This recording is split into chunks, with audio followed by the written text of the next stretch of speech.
Hi, my name is Kelly Croucher, and for this book report, I read How to Talk When Kids Won't Listen by Joanna Faber and Julie King. Honestly, this book is full of great ideas and lots of wit.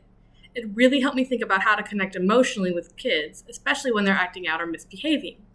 The authors start by introducing what they call their toolbox, which is basically a set of tools for connecting with children on an emotional level. Some of the key ideas are things like acknowledging and validating kids' feelings so they feel truly heard, offering them limited choices to give them some control over their decisions, and describing problems without blaming or criticizing them. These might sound simple, but the book explains how powerful these strategies are for calming situations and encouraging cooperation. One of the things I really liked about this book is that it uses real-life examples in comic strip form, so it's not just dry text. The comics make it feel like authors are having a friendly conversation with you. They show situations we've all been in, like a child throwing a tantrum or over homework, or a sibling fight over a toy, and then break down exactly how to respond in a way that builds trust rather than make things worse. I found that very relatable because those kinds of challenges happen all the time, whether you're a parent, teacher, or a caregiver. A personal example that comes to mind is when my son once got really frustrated because he didn't want to do his chores.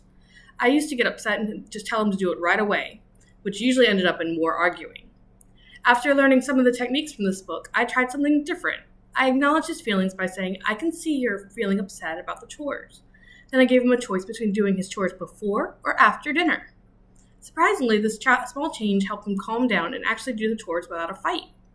That experience really showed me how powerful empathy and giving kids control can be. Throughout the book, the authors emphasize empathy and respectful communication as the foundation for better behavior and cooperation.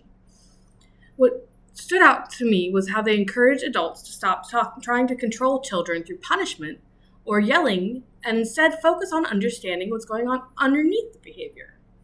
The book even says quite clearly that punishment does not work, which was a real eye-opener for me. I realized that some of the approaches I've been using with my own kids were probably missing that crucial piece of connection and empathy.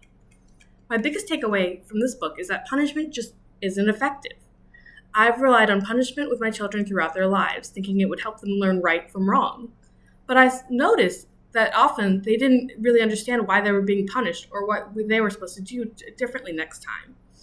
They continued to act in ways that were disrespectful or disruptive.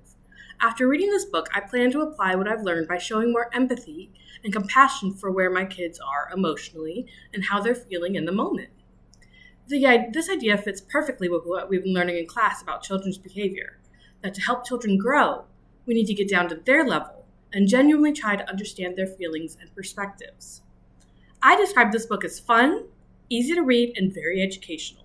The comic strips make the ideas feel approachable and conversational, which helped me stay engaged and absorb the lessons better.